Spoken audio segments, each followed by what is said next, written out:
Buenos días, profesor. En esta oportunidad vamos a exponer acerca del trabajo de investigación denominado Parámetros Físicos y Morfológicos, además del diseño hidráulico de la cuenca Chuluque-Pampas, con mis compañeros Vanessa Pérez, Marvicuña y quien les habla, Diana Gómez. Para ello, vamos a entrar a lo que viene siendo los objetivos del trabajo que se pueden observar en el siguiente póster. En este póster tenemos como objetivo principal el realizar el diseño hidráulico de la subcuenca de la zona de Pampas con el software EGHMS y compararlo con los métodos conceptuales tradicionales. Como objetivo secundario tenemos el comparar los resultados del caudal obtenido del modelo hidráulico de EGHMS con los resultados obtenidos de forma manual o conceptual. Y también tenemos el calcular el tiempo de concentración, así como otros parámetros que nos permitan tener una adecuada clasificación de aquellos parámetros morfológicos y físicos de lo que viene siendo la cuenca Chuluque-Pampas. Bueno, una vez mencionado esto, ya que se hizo un trabajo previo a este trabajo de investigación por parte de cada uno de los integrantes, vamos a iniciar a partir de lo que viene siendo el tema de climatología que va a exponer mi compañera Vanessa Pérez. Vanessa Pérez.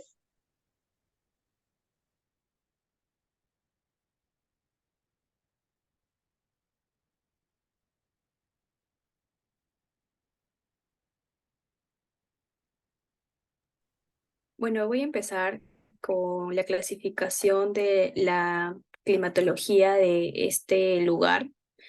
Primero podemos encontrar en la página del CENAMI, en la estación Pampas, la precipitación y la temperatura mínima y máxima para esta cuenca. En este caso, como se observa aquí. Luego hemos hecho la clasificación según Vladimir Kope. Este lugar se encuentra en la parte tropical del planeta y pertenece entonces al grupo A de climas tropicales, ya que tiene temperaturas medias inferiores a 18 grados. De Google Earth pudimos discretizar la plantilla y de aquí obtener los datos de la temperatura, la precipitación,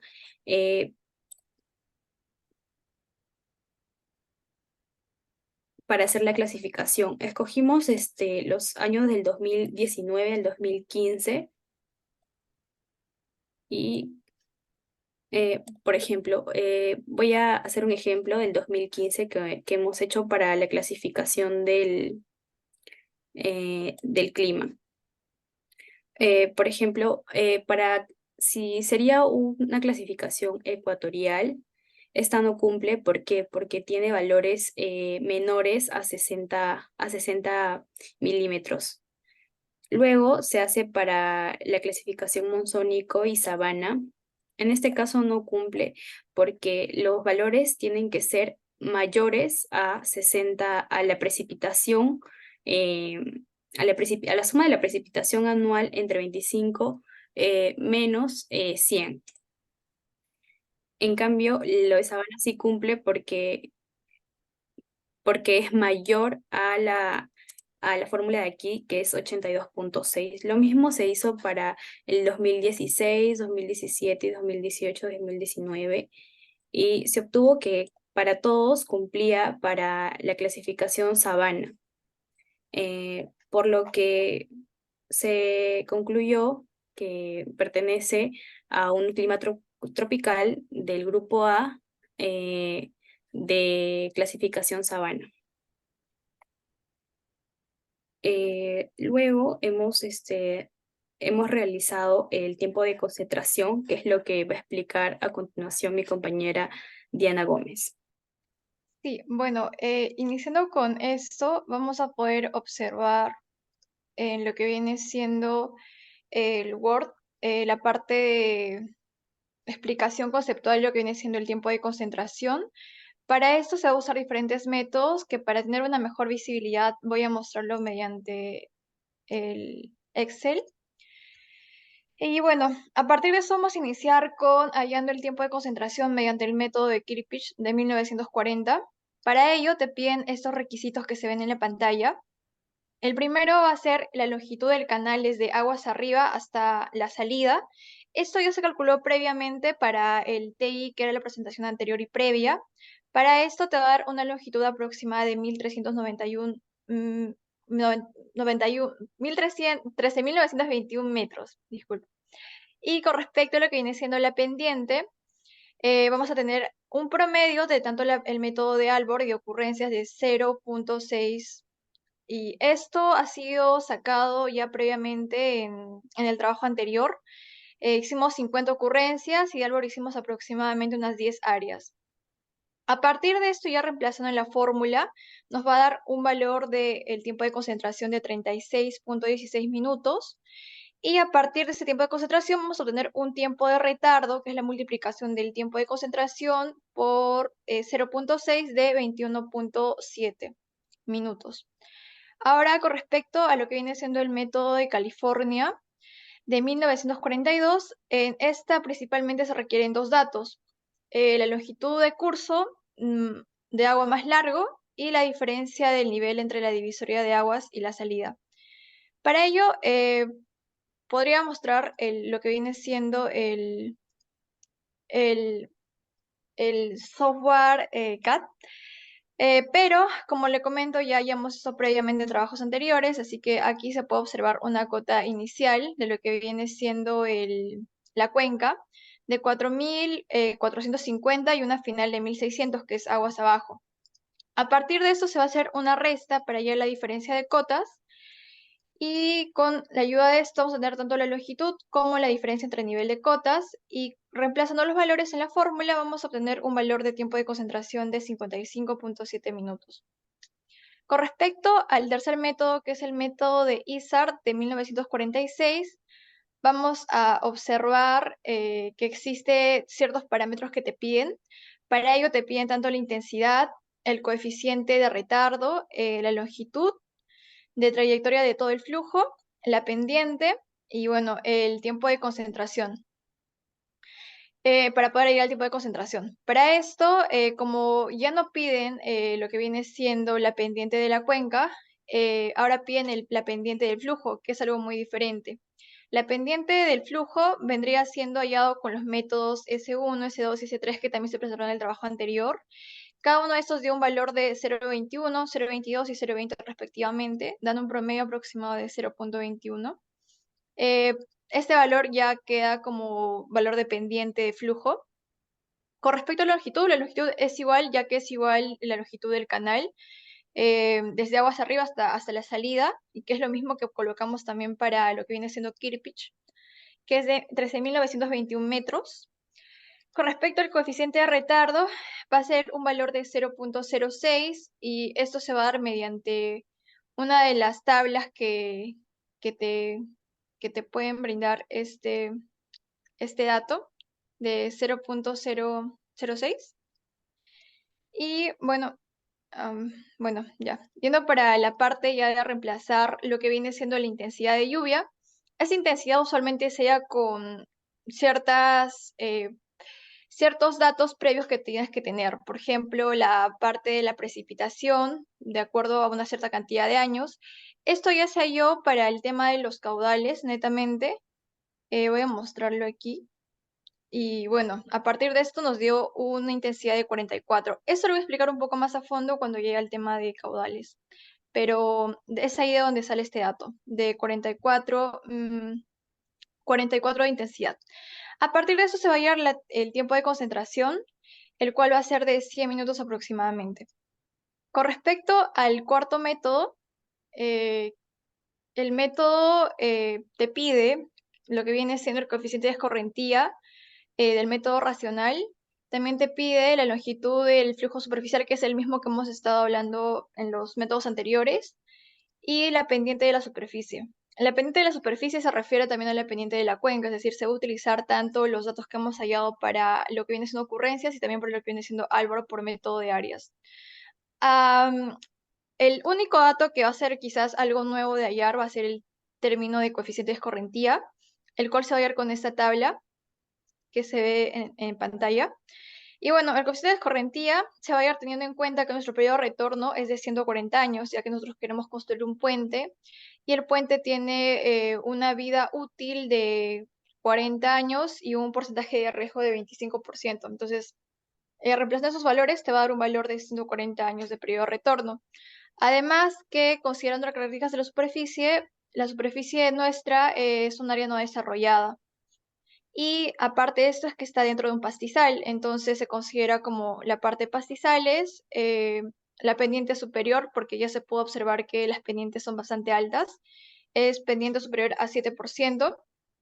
Y bueno, teniendo en consideración esto, pues vamos a obtener un valor entre 100 y 500 años. Haciendo una interpolación de 100 y 500 años te va a dar un valor para 140 de 0.54 de coeficiente de escorrentía. Ahora, ya teniendo en cuenta todos los valores que hemos hallado previamente, vamos a obtener el dato de lo que viene siendo el tiempo de concentración por este método que es de 54 minutos. Bueno, ya yendo para los últimos métodos, vamos a tener el método de Morgali y Lindsay. En este método vamos a requerir la longitud, que ya la tenemos. También vamos a requerir el término de coeficiente de rugosidad de Manning, también la intensidad de lluvia y la pendiente promedio del terreno. Como ya comenté previamente, los datos que tenemos son la longitud, la intensidad, que también la hallé previamente, la pendiente del terreno de la cuenca, pues también la tenemos por ocurrencias y por Albord, que es el promedio, que es de 0.626. Y también lo que viene siendo el, el único dato que nos faltaría con respecto a este método sería el coeficiente de rugosidad de Manning. Ahora, este coeficiente de rugosidad de Manning se puede observar en esta tabla. Voy a mostrar en esta tabla el coeficiente de rugosidad de Manning. Ya, voy a ampliar la tabla para que se pueda ver mejor. Pero este coeficiente de Manning se puede hallar mediante esta tabla, la tabla de corrientes naturales. En esta tabla vamos a tener en cuenta que nuestro río es un río o es una corriente menor, es decir, que tiene un ancho de superficie menor a 30 metros. Para esto vamos a tener nosotros en promedio un torrente de montaña sin vegetación con bordes abruptos, aproximadamente con una rugosidad normal, es decir, una rugosidad promedio, por lo cual nosotros brindamos el dato de lo que viene siendo 0.50, ¿no? 0.50. Y bueno, de este dato es de donde sale la rugosidad. Reemplazando esos valores, vamos a tener un valor de tiempo de concentración aproximado de 90 minutos. Y ahora llegando al último método, que es el método de la ecuación de retardo de SCS. Con este método vamos a tener ciertos datos que ya conocemos y un dato nuevo. Los datos que ya conocemos son la longitud, que es de 13.921 metros, que es la que ya conocemos. La pendiente, que también es la pendiente promedio de la cuenca o el terreno, que es de 0.626. Y el dato nuevo va a ser el número de curva CSC. Se tiene que tener en consideración que el número de la curva tiene que rondar entre un número de 90 a 100 para que sea, perdón, de 80 a 100 para que sea óptimo. Entonces, considerando que nuestro tipo de suelo y nuestro tipo de cuenca es un tipo D, se toma en cuenta que el valor de CN o número de curva CSC es 86. Esto lo voy a explicar un poco más a fondo cuando lleguemos a la parte de los caudales para EGRAS, perdón, para ECHMS, y ahí se va a poder observar mejor cómo es que se halla este valor. Bueno, reemplazando tanto la longitud, la pendiente y el número de curva, vamos a obtener el tiempo de concentración, el cual va a ser 69.79 minutos. Y bueno, con esto culminaría lo que viene siendo el tiempo de concentración hallado por diferentes métodos. En esta parte van a poder observar lo que viene siendo un cuadro comparativo de todos los métodos. Se van a dar cuenta que el tiempo de concentración promedio es aproximadamente de 60 y tantos aproximadamente. Sin embargo, nosotros estamos considerando como un TC promedio ideal el 36.16 del método de Kirpich. ¿Por qué? Porque el resto de métodos han sido hallados, como ustedes se han podido dar cuenta, mediante quizás tablas y parámetros que no están dentro de la cuenca de lo que viene siendo el modelo en sí, ¿no? De la cuenca que está en AutoCAD. Entonces, el método Kirby se considera se considera ideal para ello. Bueno, ahora doy el pase a mi compañera Vanessa, que les va a explicar un poco más sobre el hidronomún. Gracias.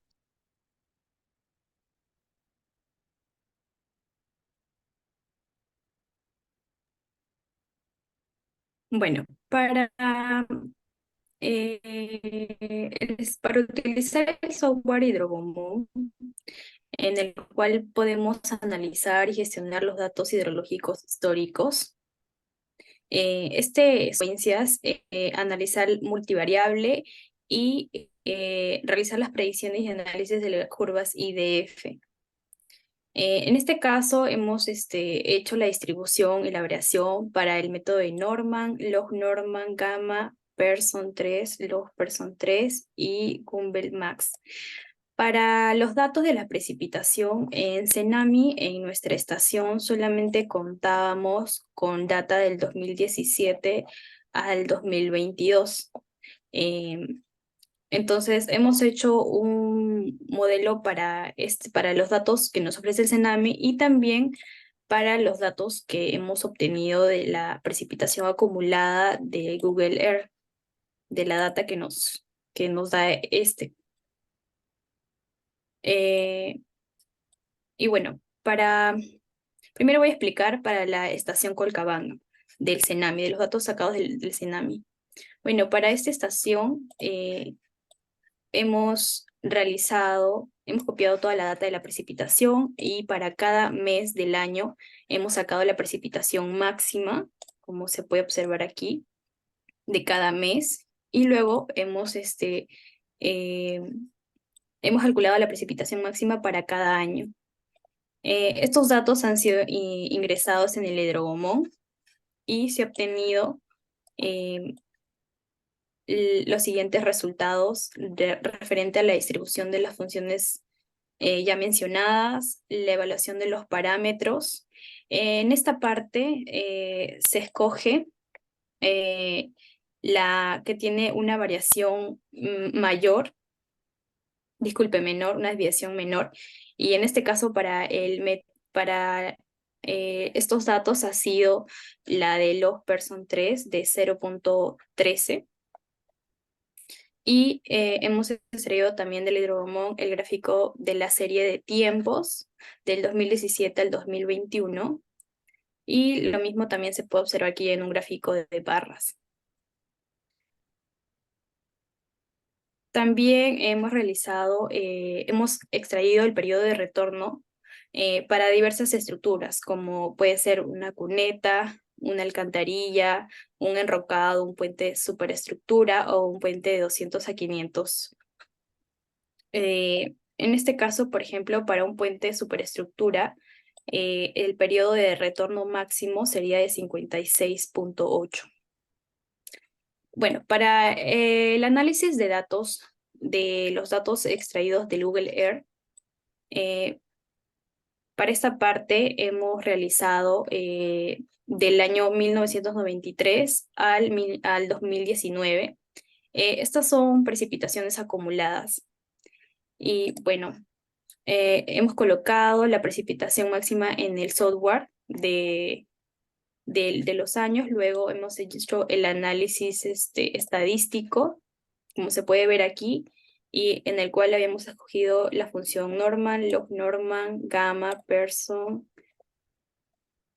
Y esa es la gráfica que nos muestra. Lo mismo podemos ver del el histograma. Y luego realizamos la distribución de las funciones, como se observa aquí. Y para esta data que hemos extraído del Google Earth, obtuvimos que también cumple para log-Pearson, para esta función, con un valor de 0.14. Y aquí también podemos ver los gráficos de la serie de tiempos de esta data y también el gráfico en barras. Para esta data, el tiempo de retorno, como ya lo hemos visto arriba, de un puente de superestructura sería mayor, sería de 1945.69. Esto se debe a que en este caso para realizar este modelo hemos tenido mucho más data y la precipitación también ha sido acumulada a diferencia de la otra data que era de pocos años y era una precipitación máxima de cada año. Ahora mi compañera les va a explicar, bueno, mi compañero Mar Vicuña les va a explicar sobre la evapotranspiración, el método de la radiación por Dorenbus.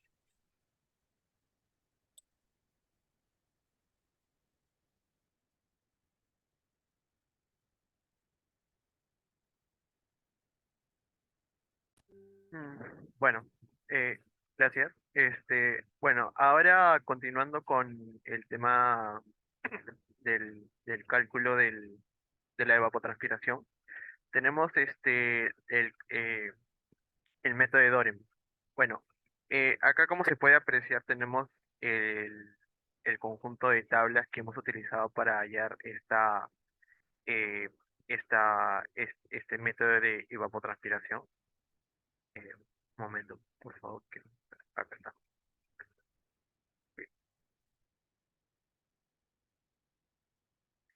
Bueno, por mientras, acá está. Ok.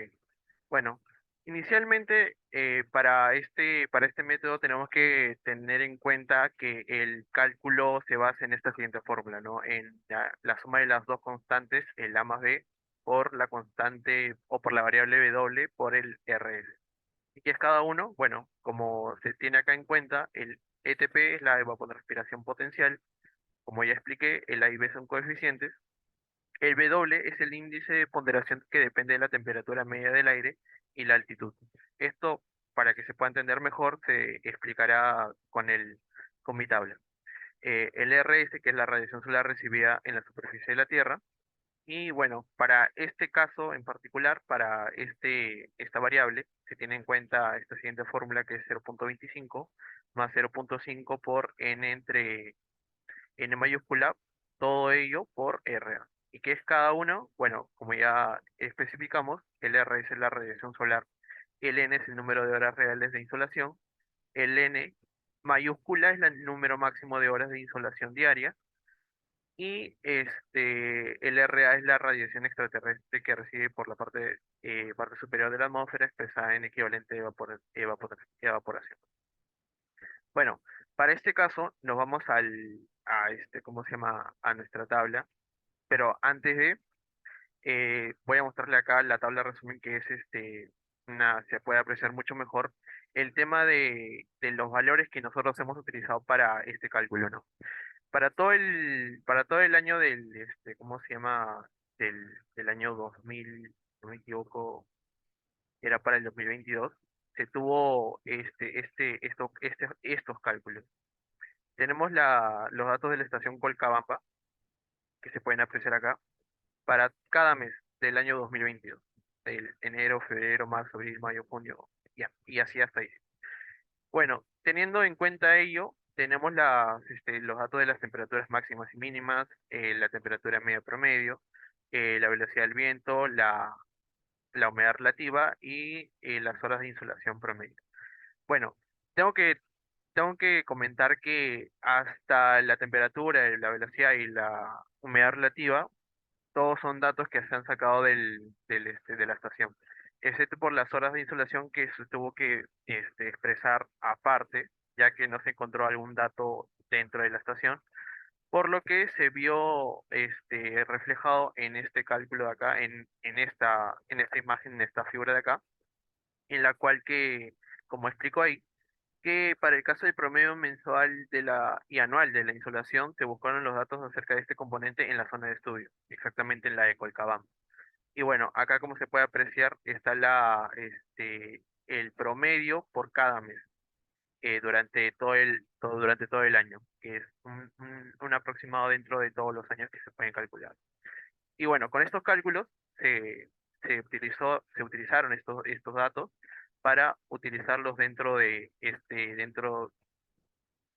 estos datos, ¿no? Para poder hallar la evapotranspiración potencial. Y bueno, teniendo ya los datos correspondientes, tenemos la temperatura media, el N, que es las horas de insolación promedio, la velocidad del viento promedio, la humedad relativa media, la latitud sur y la altitud, que esos son datos que se han sacado ya de la estación. Y bueno, teniendo estos datos ya completados, nos vamos siguiendo al coeficiente n. ¿Qué es el coeficiente n? Acá lo mostramos, ¿no? El número máximo de horas que ya había explicado, de insolación diaria. Y bueno, esto, según este comentario de acá, se saca de la tabla número 2. ¿Y cuál es la tabla número 2? Esta de acá. Bueno, como tenemos no tenemos un dato exacto para la latitud sur, que es 12, hacemos una interpolación en la cual se encuentra acá, de acuerdo a los datos que podemos hallar de acuerdo a estas tablas, y nos sale un valor de 12,96 para esta variable. Luego para el RA, si nos vamos a la derecha, tenemos ¿cómo se llama? La radiación extraterrestre, que bueno, acá sí tenemos un dato exacto para ello, que es la latitud 12 para el mes de julio que se realizó. Tenemos la latitud 12, para ese mes nos da un dato de 12. Ok. Siguiendo, para el W, que es el índice de ponderación que depende de la temperatura media del aire y la altitud, tenemos que depende de la tabla número 1. ¿Dónde está la tabla número 1? Perdón. Sí, sí, sí, perdón, la tabla número 1. No, acá está, perdón, me estaba confundiendo. Habían dos tablas número 1. Acá está. Tenemos la tabla número 1 que depende de la altitud y depende de la temperatura. La temperatura, según nuestros datos, es es una temperatura media de 16 y una altitud de 3019. Ok. Teniendo en cuenta de que no se encuentran exactamente estos datos acá, como se puede apreciar, va de mil en mil. Lo que se hizo fue una interpolación, lo cual nos llevó a un resultado de 0,71. Y bueno, teniendo en cuenta todos estos datos anteriores, podemos calcular el RS, que es la radiación solar, y nos sale un aproximado de 8,60 milímetros por día. Teniendo en cuenta ya estos datos calculados, tenemos la constante A más B por el RS, WRS, disculpen. Acá ya es un dato ya expresado por esa multiplicación, pero este 6,11 es la multiplicación del W por el R. Ok, teniendo en cuenta ello, nos vamos a la siguiente tabla, que nos va a ayudar a encontrar el ETP. Eh, Teniendo en cuenta estos cuatro cuadros, depende mucho de las variables que nos indican acá. Por ejemplo, para la primera parte, nos indica que la humedad relativa tiene ciertas condiciones. Entonces, según nuestra humedad relativa, la media es 82,48. Y dentro del rango, el número 4 es el que cumple. Entonces, vamos a trabajar con esta de acá. Luego, nos piden en el eje X la multiplicación del W por RS, que es la multiplicación que hallamos anteriormente, que es 6,11. Un 6, si lo podemos eh, redondear. Aproximadamente se calculó un 6. ¿Y cuál línea usamos dentro de las cuatro que nos dan? Dependiendo del tipo de viento que tengamos, ¿no? Si la velocidad del viento, para nuestro caso, según nuestro promedio, es 3,6, según las equivalencias, sería en nuestro caso para vientos diurnos moderados que va de 2 a 5 metros por segundo. Entonces, hacemos la equivalencia hacia la recta número 2 y calculamos que aproximadamente, ojo que es una aproximación, tiene un grado de error, pero aproximadamente nos genera una evapotranspiración potencial de 4,5. Y así es como logramos sacar evapotranspiración de acuerdo al método de Doyle.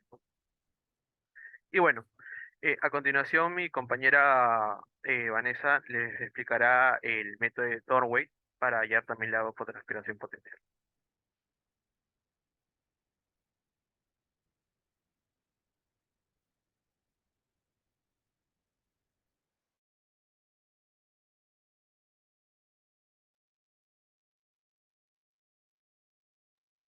Ya, para el método de Tollway,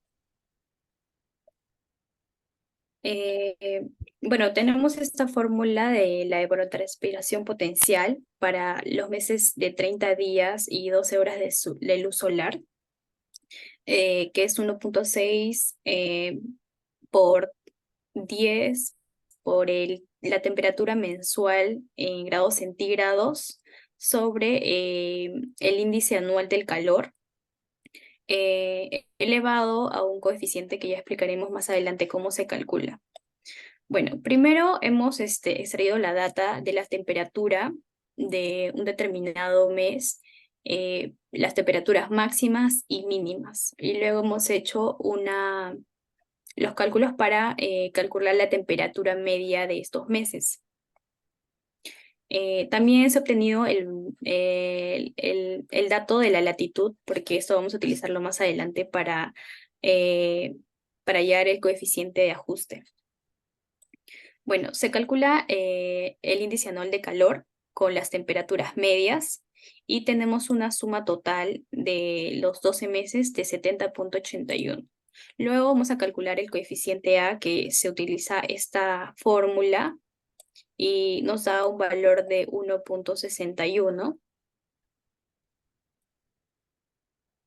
Luego vamos a calcular el factor de ajuste, y para el factor de ajuste necesitamos el coeficiente de la tabla de la máxima duración en horas de la fuerte insolación. En este caso tenemos una latitud sur, como observamos aquí, latitud 12 para latitud sur. Entonces, escogemos un mes. En este caso hemos escogido el mes de mayo, y esta temperatura del mes de mayo es de 16. Entonces vamos a tener que hacer una interpolación para calcular este valor n. Eh, de la interpolación obtenemos este valor, que es de 12.96, y este factor de ajuste va a ser que de lo que del valor que hemos obtenido, vamos a tener que multiplicarlo. Y por ejemplo, acá podemos observar una tabla resumen de la evotranspiración para 30 días en centímetros de todos estos meses, pero estos aún están con un factor de ajuste. Entonces, para el factor de ajuste, como ya lo calculamos aquí, tenemos un factor de ajuste de 1.08. Este factor de ajuste se le multiplica por la evapotranspiración ya obtenida para el mes de mayo, y por día de 2.12 milímetros.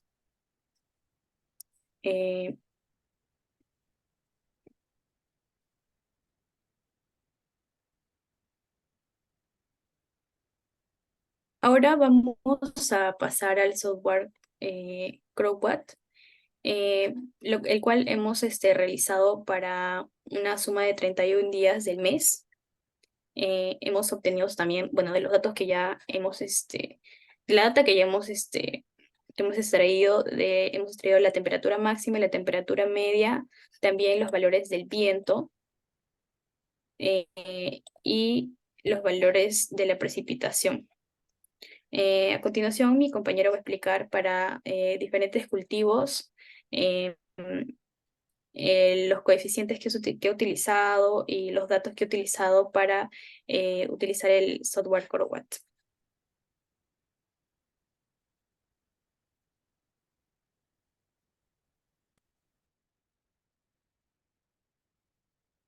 Ok, muchas gracias.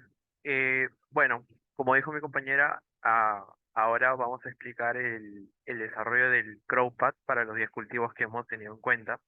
Bueno, inicialmente, para no perder el hilo, para hacer la entrada de datos en el software de CrowPad, nos piden la temperatura mínima, máxima, humedad en porcentaje, la velocidad del viento en metros por segundo, o en otro valor si de ser el caso, y a partir de ello es un cálculo automático. Pero inicialmente, ¿cómo tomamos estos valores? Inicialmente fue a partir de la información que podemos recolectar, que se encuentra en la parte de abajo. Tenemos una tabla de resumen de la cual podemos recolectar estos datos de la estación meteorológica. Entonces, eh, estos datos que están de color crema son los que hemos utilizado, ¿no? Inicialmente por temas de alcance para poder obtener datos, no hemos tenido el acceso a todos ellos. Así que para consideración de una mejor propuesta para poder realizar ¿cómo se llama? Esta corrida del programa, hemos utilizado en el caso de los datos de la humedad relativa. Usualmente se debe utilizar ¿cómo se llama?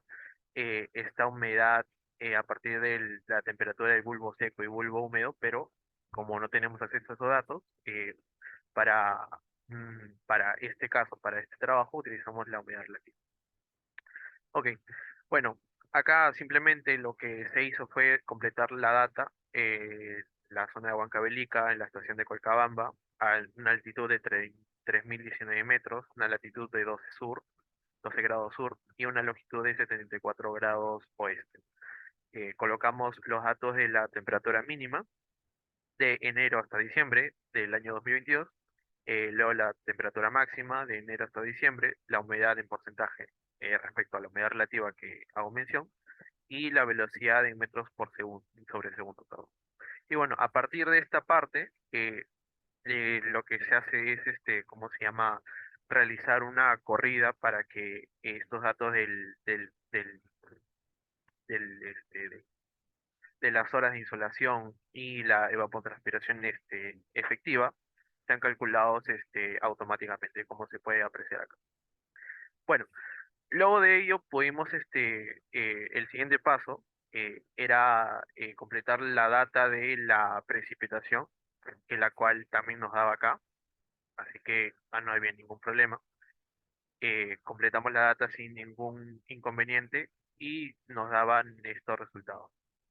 Así que luego de tener todos estos datos completados al 100%, nos pasamos al cálculo de los cultivos. Para no hacerlo largo y para no hacerlo tan extenso, para no explicar uno por uno, voy a explicar solamente uno para que se pueda entender, pero lo voy a explicar paso a paso para que se pueda entender del todo bien.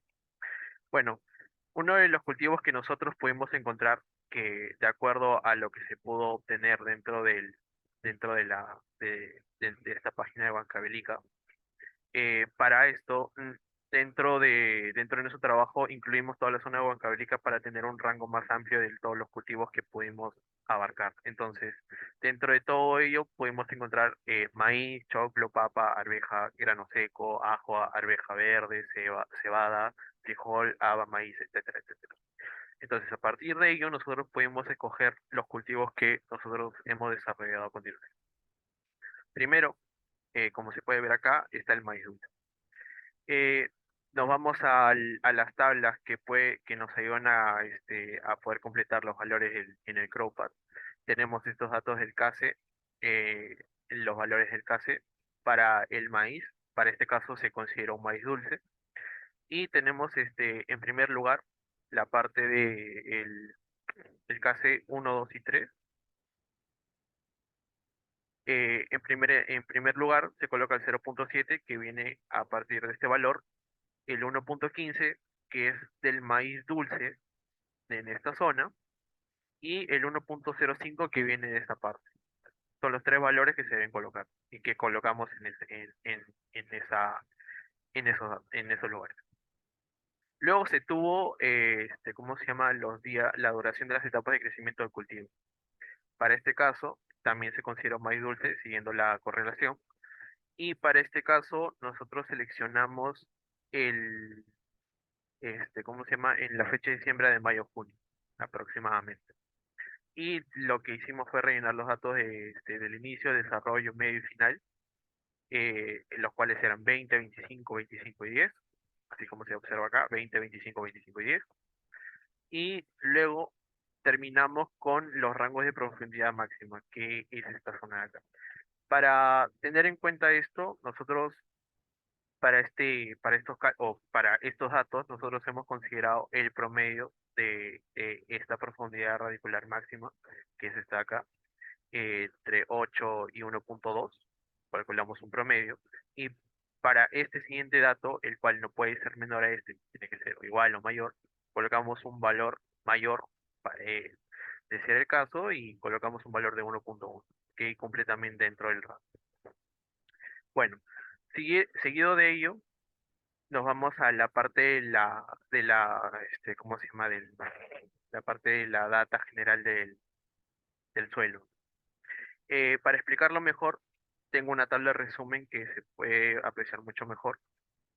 Eh, Como se menciona acá, este cuadro es un ejemplo, no es parte de los cálculos. Eh, la primera parte y la que tenemos que considerar, primero, qué tipo de suelo nosotros estamos considerando, ¿no? Inicialmente hemos considerado un tipo de suelo franco-arenoso, y para esto va a influir mucho en la toma de nuestros valores para poder calcular esta parte del propósito.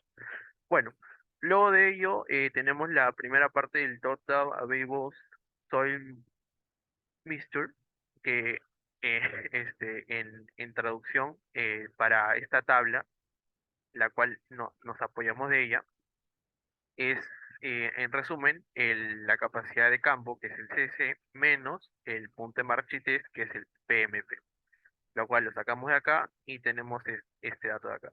Las infiltraciones las sacamos también de ¿cómo se llama? De tablas anteriores. Y el total de espacio poroso la sacamos también de tablas anteriores y a partir también de esta tabla de acá que fue de apoyo. Y por último, la que no tiene dato y que esto va a depender obviamente, como dice acá, depende de cada cultivo, la profundidad radicular máxima que está ubicado en la tabla número 3 para cada cultivo. Entonces, solamente ya para terminar, eh, teniendo en cuenta esos datos, ojo que para todos los casos, como todo, eh, para todas las consideraciones, para todos los cultivos, se considera un mismo tipo de suelo. Entonces, el primero, segundo y la cuarta casilla son datos que se van a repetir a lo largo de todos los cultivos. Y lo único que va a cambiar, como se mencionó anteriormente, es la profundidad radicular máxima. ¿Que de dónde viene? Viene de este dato, que es la profundidad radicular máxima que nosotros estamos considerando, y que la cual está considerada en centímetros, ¿no? Este dato está en metros, la pasamos a centímetros, y así se termina realizando el ensayo de Crowpat. Y acá tenemos la tabla resumen que nos bota. Tenemos las estaciones, tenemos el KC, tenemos la otra aspiración, y bueno, tenemos el resumen de nuestros resultados que hemos podido obtener a partir de cada cultivo, ¿no? Y bueno, como le había mencionado anteriormente, para no hacerlo tan largo, solamente quería explicar uno para que no se haga tan largo la explicación, que sí, este, en general es la misma secuencia, simplemente que la aplicación de los datos varía de acuerdo al cultivo. Entonces, se hizo este mismo proceso, este mismo procedimiento para el maíz dulce, la papa, la arveja seca guión semilla, que se consideró para este caso, la cebada, el frijol, el haba seca guión semilla, el tomate, el trigo de invierno, la yuca de año uno, en la cual está descrita acá, y la zanahoria. Y con esto termina el desarrollo del CROPAT para el análisis de los cultivos dentro de toda la zona de Colcaba. Y bueno, acá en el mismo informe se puede apreciar cómo se va realizando cada paso, inclusive por cada cultivo, ¿no? Y bueno, teniendo en cuenta ello, pasamos al tema de caudal, que es el nuevo tema a seguir en esta exposición, y que mi compañera les pondrá a continuación. Gracias.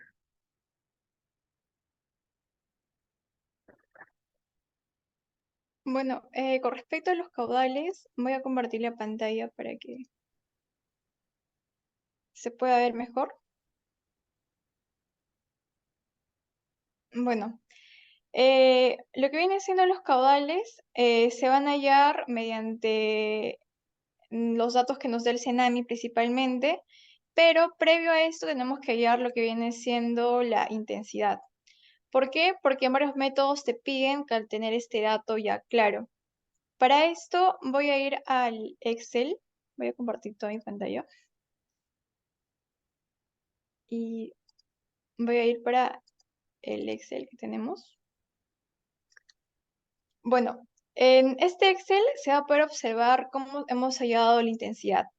Para ello se tiene que mencionar y tener en claro que con respecto a lo que viene siendo la estación Colcabamba, se tienen datos bastante limitados con respecto a la cantidad de años.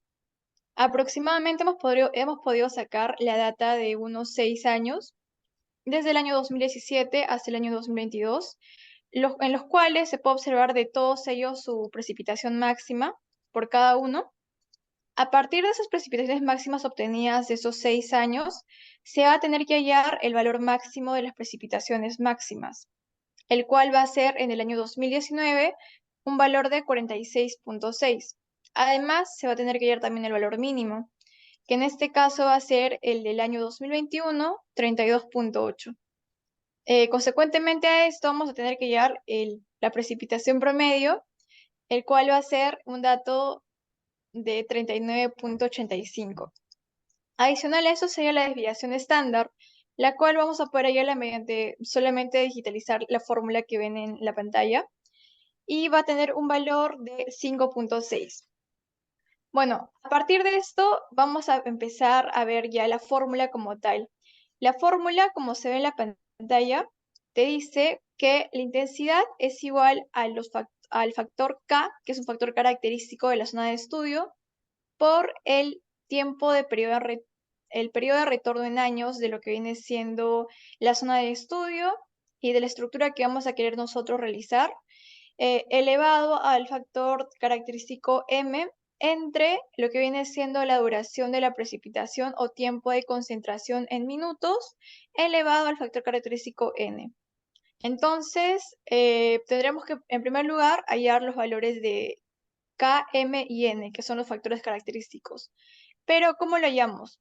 Bueno, para ello vamos a ir un rato a lo que viene siendo el Word y vamos a observar que ya a partir de lo que les he mencionado previamente y de la fórmula que les he mostrado, vamos a tener que utilizar lo que viene siendo la fórmula de Bendechau, en la cual se menciona que tenemos que analizar las precipitaciones, teniendo en consideración que nuestro tiempo de retorno para lo que viene siendo la estructura que es un puente va a ser igual a 140 años. Voy a mostrar en este momento cómo hallamos este periodo de retorno de 140 años.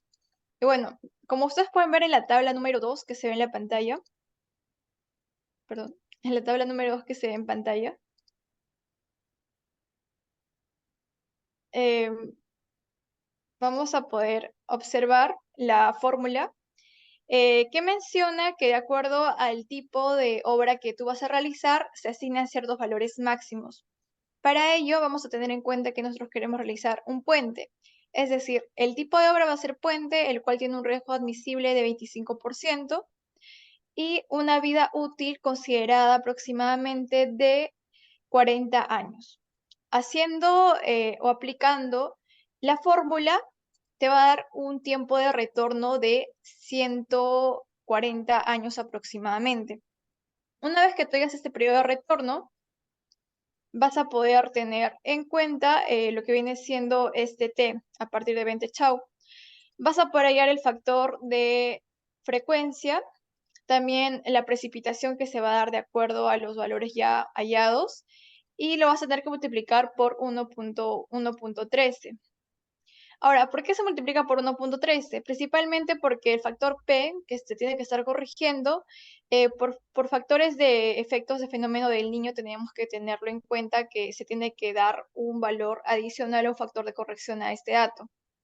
Y por esta razón se multiplica por 0.13, ¿no? A partir de lo que ya se ha mencionado previamente, se va a realizar el cálculo de las precipitaciones que se van a dar por cada minuto. Para ello se va a tener en cuenta, voy a ir al Excel nuevamente, los valores tanto para 15 minutos, 30 minutos y 1 hora. Y de la misma forma para todos ellos, ¿no? Tanto para la parte de precipitaciones como para la parte de intensidades. Esto, como pueden observar, la fórmula es la que se ve en la pantalla.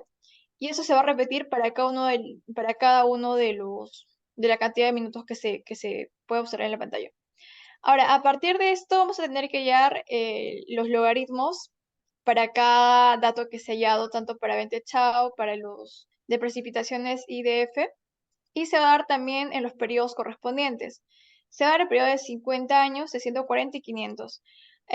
Ahora, ustedes se preguntarán, ¿por qué se está hallando 50 años y 500 años si solamente mi periodo de retorno es de 140 años porque quiero hacer un puente? Usualmente siempre se tiene un rango para el cual tú tienes que hallar cierta cantidad de datos y tus resultados sean aún más precisos. Por esa razón es que se considera un número menor, que en mi caso, o en nuestro caso consideramos que lo ideal sería 50 años, y un número que es mayor para que tenga un rango más amplio de medida de 500 años. Ahora, una vez has hecho esto, tienes que dar el logaritmo por cada uno. Por ejemplo, la primera cuadrícula es de un logaritmo de lo que viene siendo la intensidad con 15 minutos, con 15 minutos para el tiempo de retorno de 50 años, perdón. Y así continuamente. Y lo mismo haces para el log t, que ahora ya consideras el tiempo de retorno. El logaritmo del tiempo de retorno de 50 años, de 140 y también de 500. Por esa razón es que todos esos valores son iguales de acuerdo a la cuadrícula del tiempo de retorno al que pertenece. Por último, hallas el logaritmo de lo que viene siendo el valor ya de t como tal. Y para esto te va a salir el resultado para las intensidades. Y una vez que tengas todos los datos para todos los tiempos de retorno, vas a hacer una fórmula, que es utilizar regresión. ¿Cómo se hace la regresión? Pues tienes que ir a la parte de datos y pones análisis de datos. Una vez que vas a análisis de datos, no sé si se ve la pantalla, creo que sí, puedes ver la parte de aquí de regresión, colocas lo que viene siendo aceptar y te va a salir esta tabla. En esta tabla, que es la misma que coloqué yo en esta parte de acá, y lo voy a ampliar un poco más para que se pueda observar mejor, te da una cierta cantidad de datos. Por ejemplo, te va a dar aquí el rango de entrada, para la letra Y y para la letra X. Para que sea un poco más entendible, le di como que un valor para cada fila. Esta fila se va a llamar de logaritmo Y, logaritmo T de tiempo de retorno y logaritmo T de tiempo de concentración se va a llamar X1 y X2 y vas a seleccionar, ¿no? Por ejemplo, en el rango Y seleccionarías todo lo que viene siendo esta fila, perdón, esta columna. Y lo que viene siendo el rango de entrada para los valores de X, seleccionarías todo lo que viene siendo el logaritmo de tiempo de retorno con el logaritmo de tiempo de concentración. Y bueno, una vez que tengas esto, le das clic a rango de salida, colocas la cuadrícula a partir de la cual tú quieres que empiece a correr esto. Y bueno, colocas en residuales, le das clic a residuos y al final te va a salir esta tabla. Voy a hacer más pequeño esto. Bueno, al final te va a salir esta tabla, ¿no? Que es un resumen, un análisis de varianza y intercepción por variable x1 y x2, análisis residuales. Ahora, lo que nos interesa a nosotros es los datos de coeficientes, tanto para la intercepción, variable x1 y variable x2. Para ello vamos a tener, o bueno, por lo menos nosotros lo llegamos a resaltar para que sea un poco mejor. Y, por ejemplo, el valor morado, que es el coeficiente de intercepción, va a ser igual al logaritmo de k. Entonces, si tú quieres hallar k, solamente hallas el logaritmo natural de este número para que te pueda salir el 449, que es el dato de k. Sí, el logaritmo de esto, sí, ya. Después, para hallar la variable de lo que viene siendo x, vas a poder ir a este dato de color amarillo, que es el valor de m. Y por último, el valor de n, que viene siendo 0,75, que es el dato de la variable x2, color azul. Ahora, una vez que has hallado todo esto, vas a poder recién reemplazar. ya tienes los valores de los factores característicos que son K, M y N. K siendo un valor de 449, M de un valor de 0.07 y N de 0.65. Pero lo que nos falta es el valor de tiempo de retorno en años y el tiempo de concentración. Como les comenté y les expliqué previamente, el tiempo de retorno es de 140 años porque queremos hacer un puente. Y el tiempo de concentración, ¿cómo se haría? Bueno, el tiempo de concentración se puede hallar con la fórmula que también van a poder observar en la pantalla, que es la ecuación de Kirchhoff. Si bien, como ya expliqué previamente, hemos tenido en consideración varios métodos, que ha sido aproximadamente unos 6, 8 métodos aproximadamente. ¿Por qué se hallado solo con el método de Kirchhoff? Ya. En primer lugar, es porque en nuestra investigación nosotros utilizamos tanto dos métodos para hallar la pendiente de Cuenca.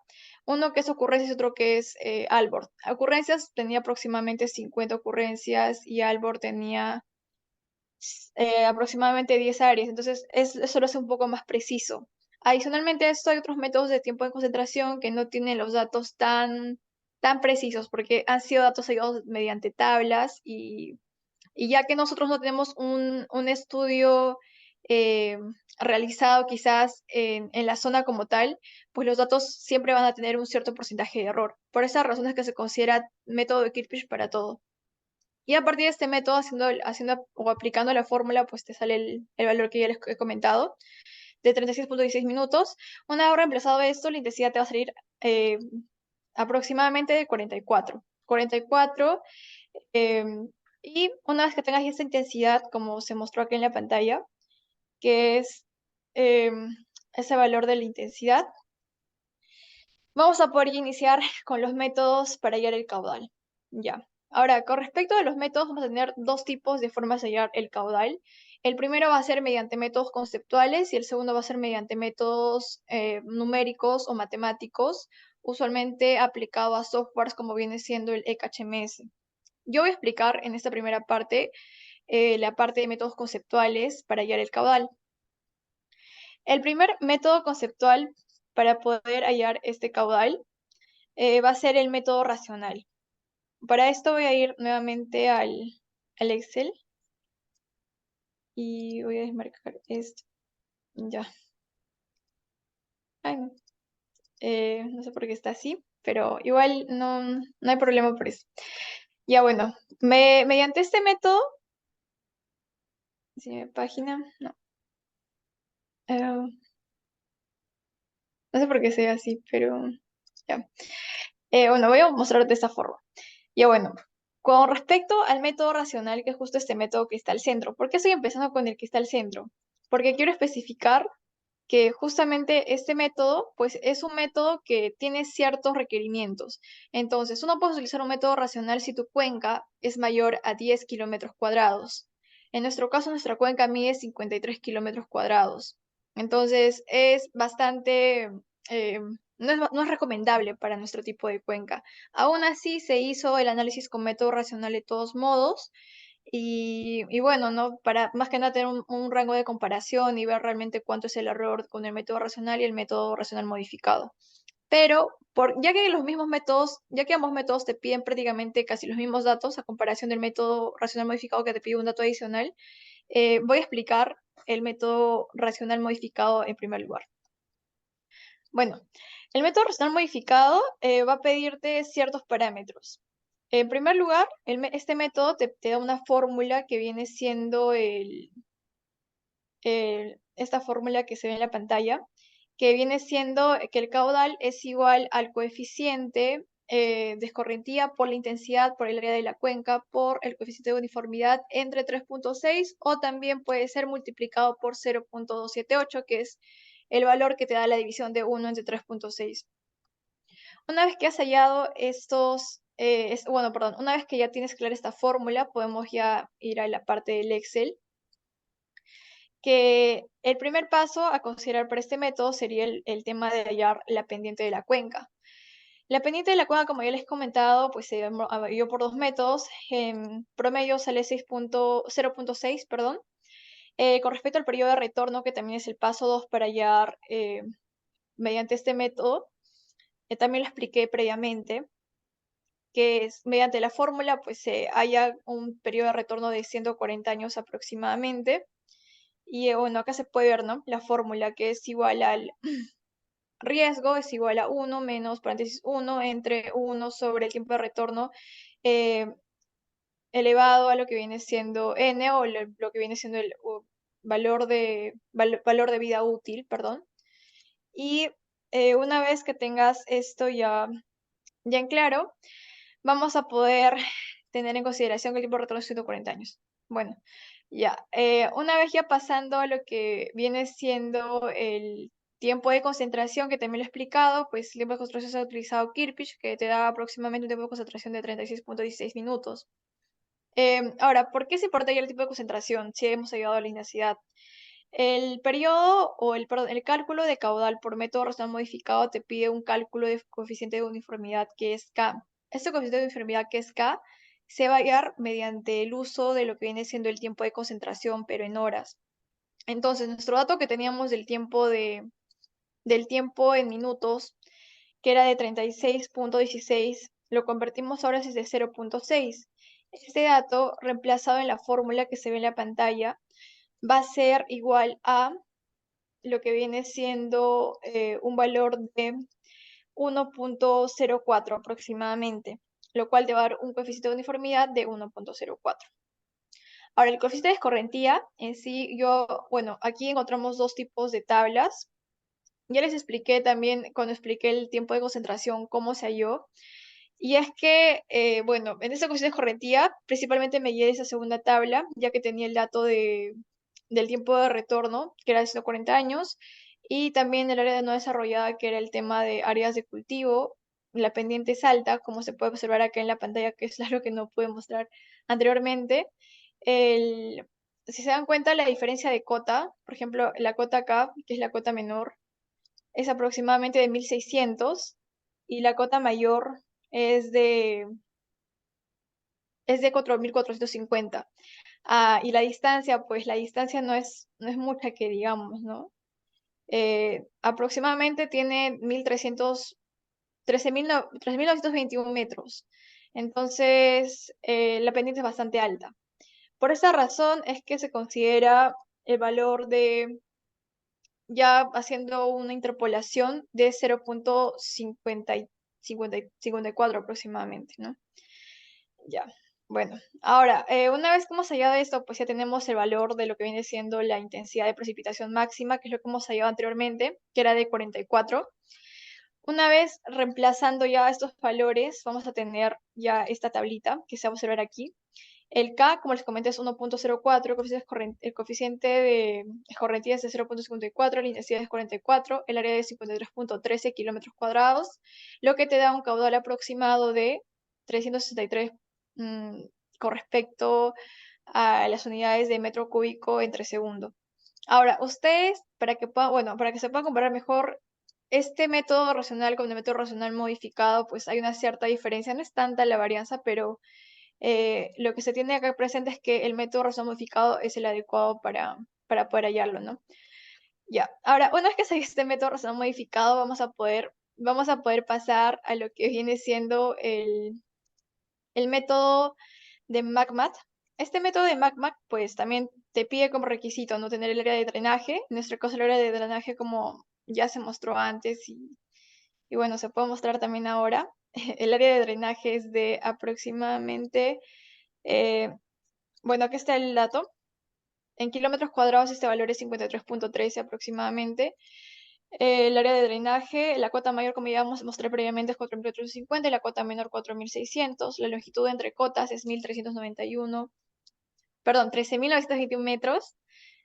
Y bueno, el MACMAC no te pide hallar la pendiente por cálculo de cauce, perdón, no te pide hallar la pendiente de lo que viene siendo el terreno, o si no te pide la pendiente del cauce principal, que es diferente.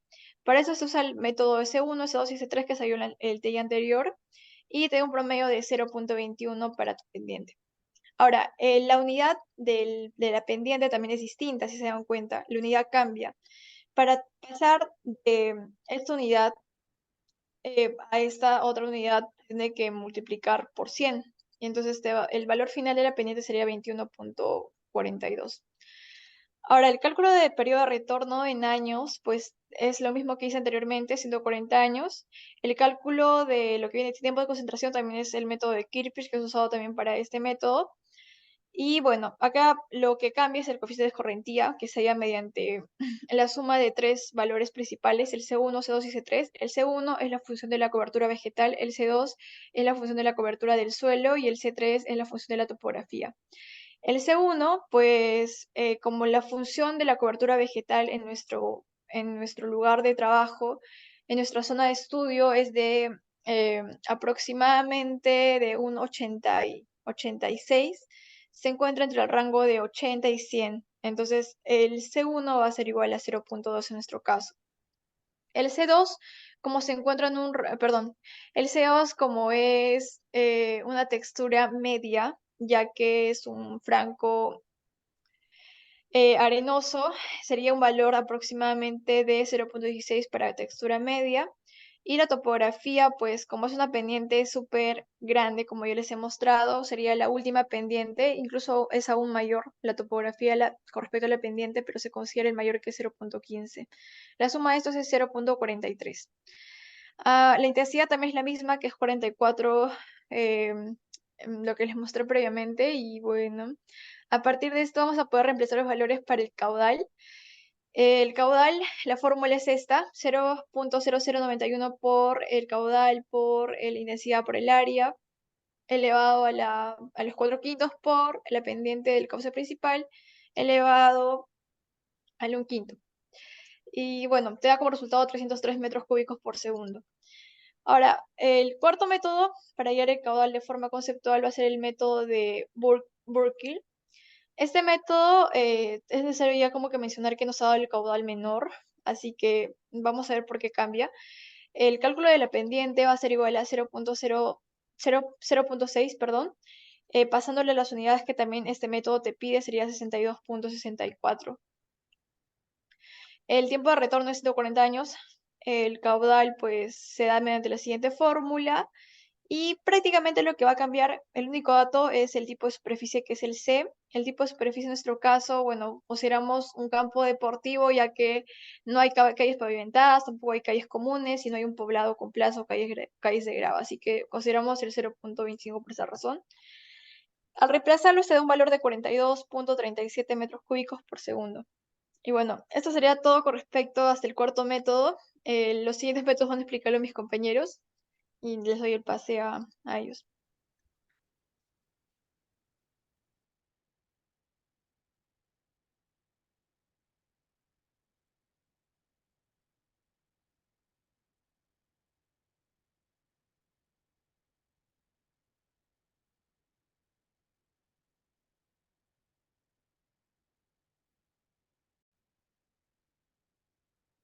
Ya, ok.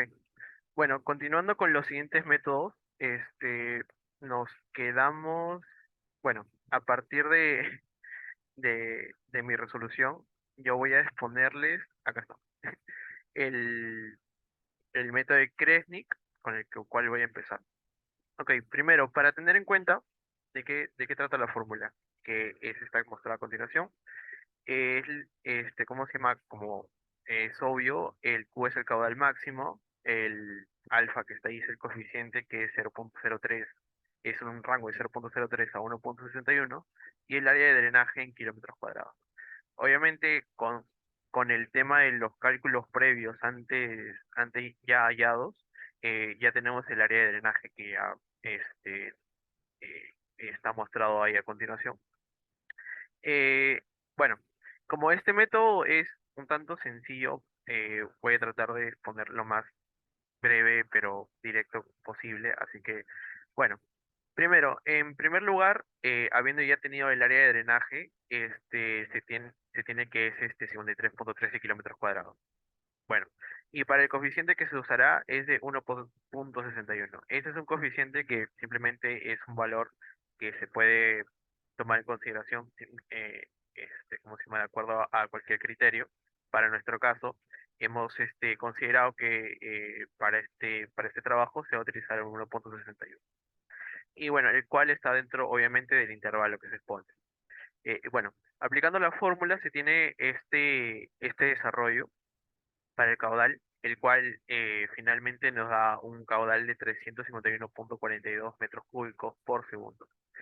Y bueno, dentro de esto tenemos la pequeña tabla dentro del cual están los cálculos y las operaciones, pequeños cálculos que se hicieron automáticos para hallar ¿cómo se llama? El caudal máximo a través del método de Cresting. El siguiente método que les voy a exponer es el método de BERT. Para este caso, solo se necesita el área de drenaje. Bueno, ahí como ya lo muestro. La aplicación de este método depende, bueno, solamente del área de drenaje para hallar el caudal máximo. Para este caso, el cambio creo que más notorio es simplemente por el tema de las unidades. Si se pueden dar cuenta, para el caudal máximo se termina calculando de acuerdo a una medida de pies cúbicos por segundo. Y el área de drenaje está en las unidades de millas cuadradas. Entonces, simplemente para este caso, lo que se hizo fue, eh, como ya se tenía el área de drenaje, se convirtió de kilómetros cuadrados a millas cuadradas. Y acá se tiene la conversión. Un kilómetro cuadrado es igual a 0,386102 millas cuadradas. Y 53,13 kilómetros equivaldría a 20,51 millas cuadradas. Y bueno, de acuerdo al dato ya obtenido de millas cuadradas, lo que se hace es simplemente desarrollar la ecuación, la fórmula, perdón, y se tiene que el caudal en pies cúbicos por segundo sale 61.232,09. Y bueno, por último, se aplica una conversión sencilla de pies cúbicos a metros, pies cúbicos por segundo a metros cúbicos por segundo, el cual la conversión se tiene a continuación, que un pie cúbico por segundo equivale a 0,0283168 metros cúbicos por segundo. Y bueno, el cual equivale la cantidad de 61.232 pies cúbicos por segundo, haciendo la conversión a metros cúbicos por segundo a 1.733,89 metros cúbicos por segundo. Y bueno, acá se tiene la tabla en donde se hace la conversión. Son cálculos menores, pero igual es importante tenerlo en cuenta para poder hacer un cálculo más sencillo, más directo. Luego se tiene el método de la curva, que a partir de acá lo que se halla es el caudal en milímetros dependiendo de la precipitación que se encuentra también en milímetros. Acá como se tiene, ¿cómo se llama? En la fórmula, eh, se tienen dos componentes, ¿no? El número de la curva que se halla a través de, ¿cómo se llama? Consideraciones a través de tablas y la precipitación ¿cómo se llama? Que se tiene ya por los datos obtenidos anteriormente.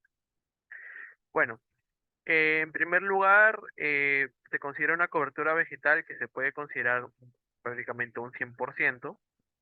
Acá muestra una tabla donde se grafica y hace mención a ¿cómo se llama? Al distrito de Pampas y Santiago de Tucumán, que es una aledaña a Socolcabamba, entonces se puede tomar o se puede inferir o se puede tener la misma consideración tanto para esto como para en nuestro trabajo. Bueno, y bueno, para este caso, esta cobertura vegetal nos ayuda a descubrir la condición hidrológica dependiendo del porcentaje de cobertura vegetal. Como en este caso es mayor a 75%, se considera que la condición hidrológica es buena. Luego se pasa al grupo de suelos para la clasificación hidrológica del suelo, ¿no? Para este trabajo se considerará dentro del grupo B, el cual está dentro y aplicado de esta tabla. Y por último, de acuerdo a los datos obtenidos anteriormente, se trabaja con la siguiente tabla, que es ¿cómo se llama? Depende del uso de la tierra, el tratamiento o práctica y la condición hidrológica y el número de curva. La condición hidrológica y el número de curva ya la tenemos obtenidas de acuerdo a estas dos tablas anteriores. Tenemos que es el número de curva B, y la condición hidrológica ¿cómo se llama? Es buena. Ok. Y el tratamiento práctica es a través de curvas de nivel y el uso de la tierra, que en su mayoría lo vamos a destinar para cultivos, se ha tomado de esta manera de acuerdo a las tablas y a las consideraciones que hemos podido realizar. De acuerdo a ello, se tiene que el número de curva, de acuerdo a la figura anterior, es 75. Acá se ve el cruce y acá se ve el dato que enlaza. De acuerdo a la operación que se puede ver a continuación, se reemplaza la precipitación obtenida anteriormente ¿cómo se llama? Por los cálculos ya obtenidos a través de la estación meteorológica y el 75 que lo hemos obtenido a partir de la tabla anterior. Y para este cálculo se tiene que el caudal por el número de curva es de 202. Acá lo he remarcado mal, pero es de 202 metros cúbicos por segundo, y de acuerdo a ello se estaría calculando por el método de la curva, por el método del número de la curva. Bueno, por mi parte, esos son todos los cálculos que he podido realizar. Le doy el pase a mi compañera para que continúe con los últimos.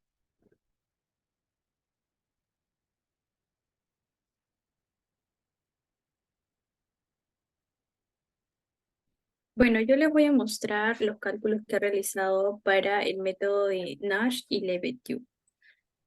Para en el método de Nash y Lebedew nos piden el caudal máximo para determinados años, ¿no? Por lo menos para unos 25 años. Entonces, al no obtener esta data en Cenami, porque solamente son datos limitados de ciertos años, he recurrido a buscar información y he obtenido una data de 1976 al 2010 de una caracterización en la que han hecho para un río, para la cuenca cercana del río Mantaro. En este caso, estos datos han sido extraídos de Ocinermin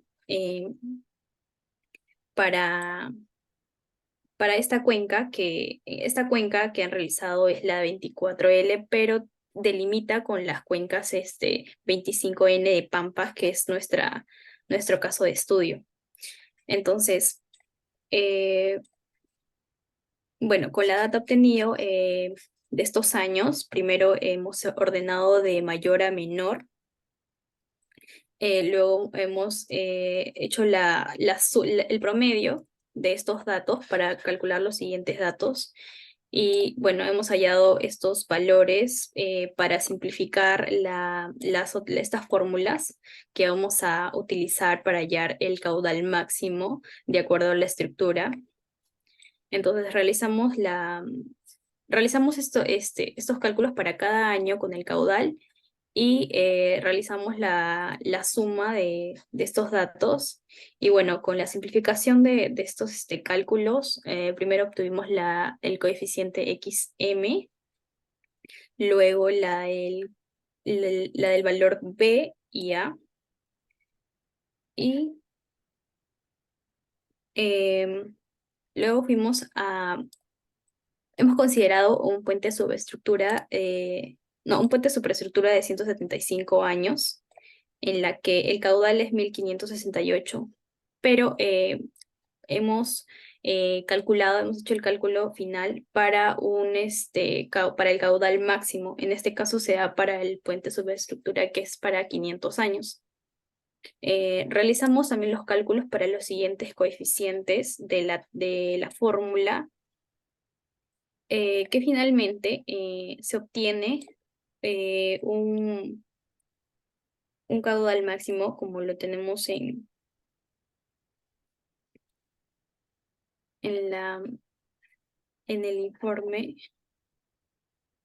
Este caudal máximo para el método de Nash, obtenemos un caudal de 161.25 metros cúbicos sobre segundos. Luego, para el método de Lebedew, que Este método supone que las precipitaciones máximas anuales son variables y aleatorias, de acuerdo a las funciones que habíamos mencionado anteriormente, como la de Pearson 3. Bueno, para eso también hay una fórmula en que utilizan la acumulación y la acumulación del caudal y lo dividen por un factor n.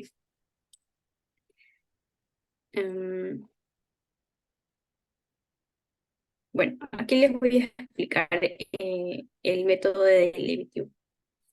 Bueno, también utilizamos la data que ya he mencionado y primero calculamos el CB. El CB se obtiene con esta fórmula. El N se refiere al número de datos, en este caso tenemos 25. Y bueno, de eso tenemos un valor. Este valor tenemos que multiplicarlo para tres condiciones.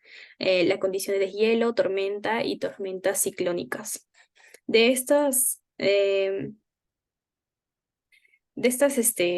valores bueno, vamos a considerar el mayor para los cálculos. Entonces, para un puente de superestructura de 175 años se tiene una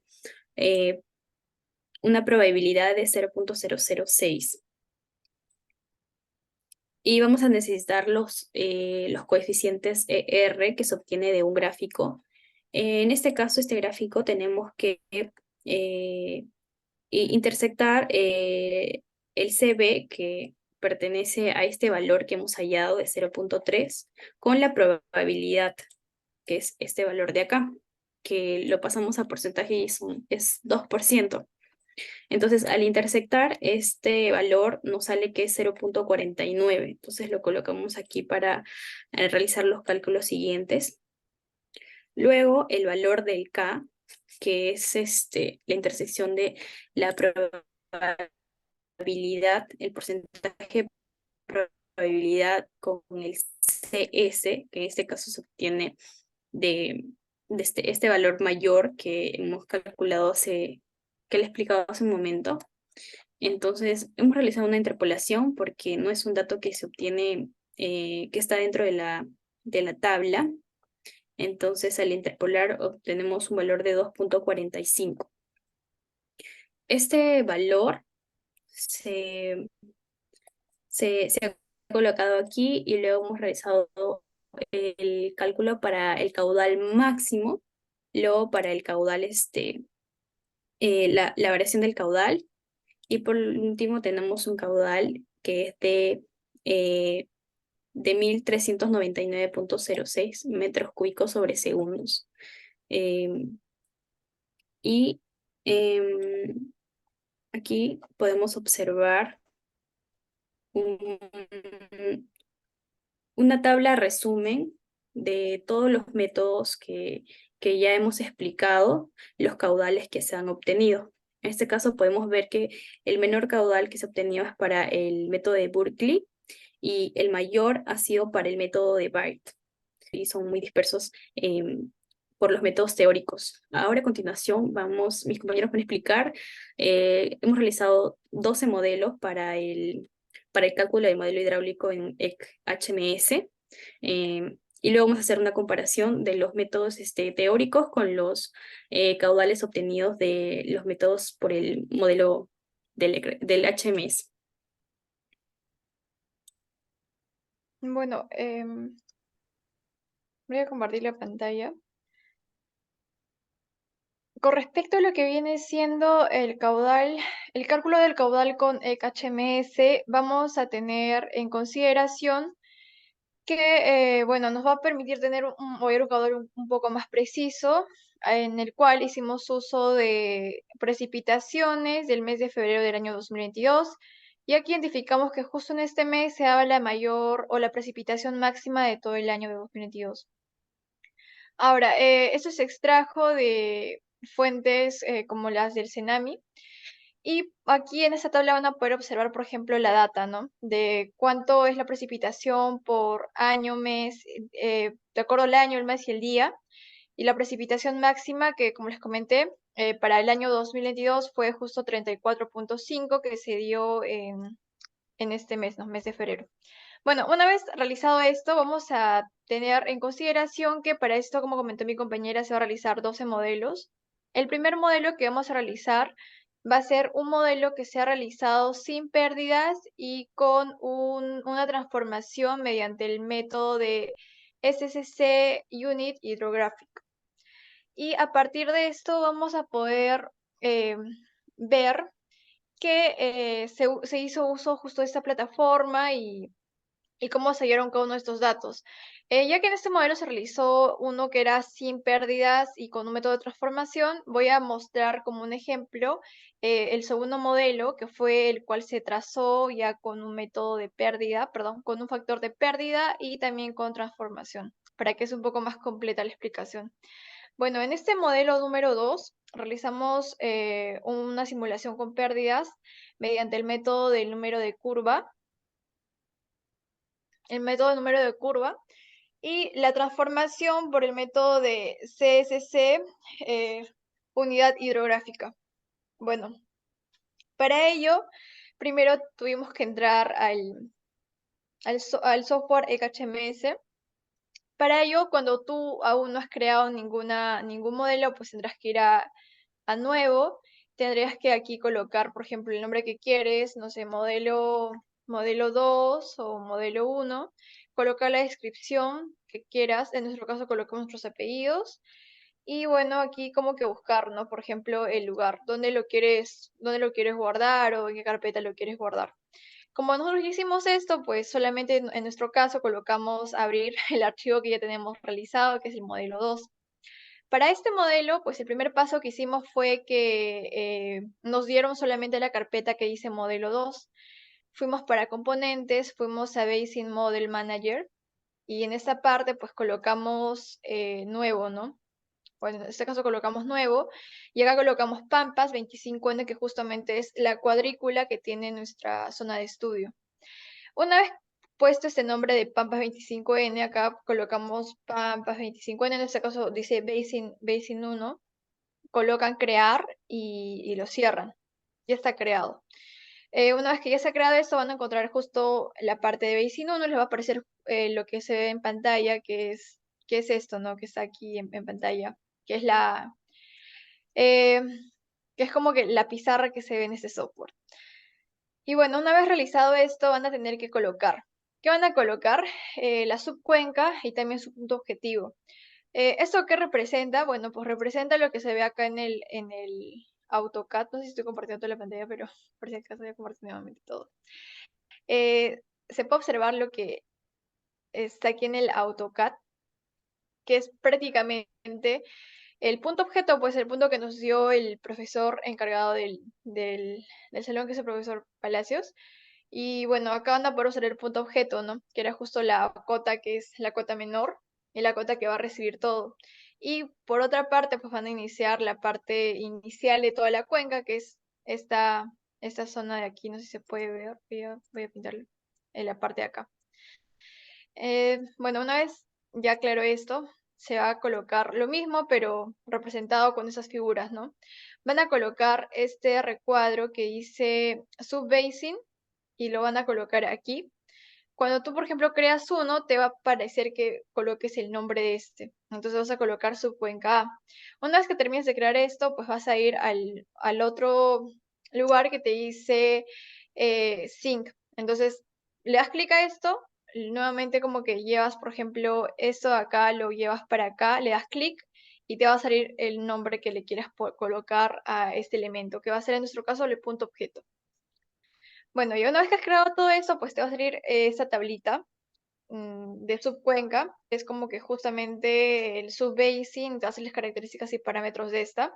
Aquí te van a dar a colocar en la descripción, por ejemplo, donde... Ah, bueno, algo que me olvidaba. Cuando tú quieres, por ejemplo, ya tienes los dos elementos, pero no están conectados, entonces tendrás que conectarlos. Entonces, para ello tendrás que colocar clic derecho y le das para conectar.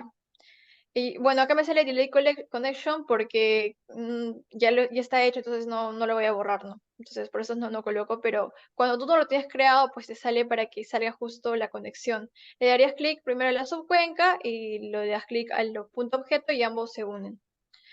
Una vez que se ha realizado esto, pues ahora sí vas a tener la subcuenca y los parámetros.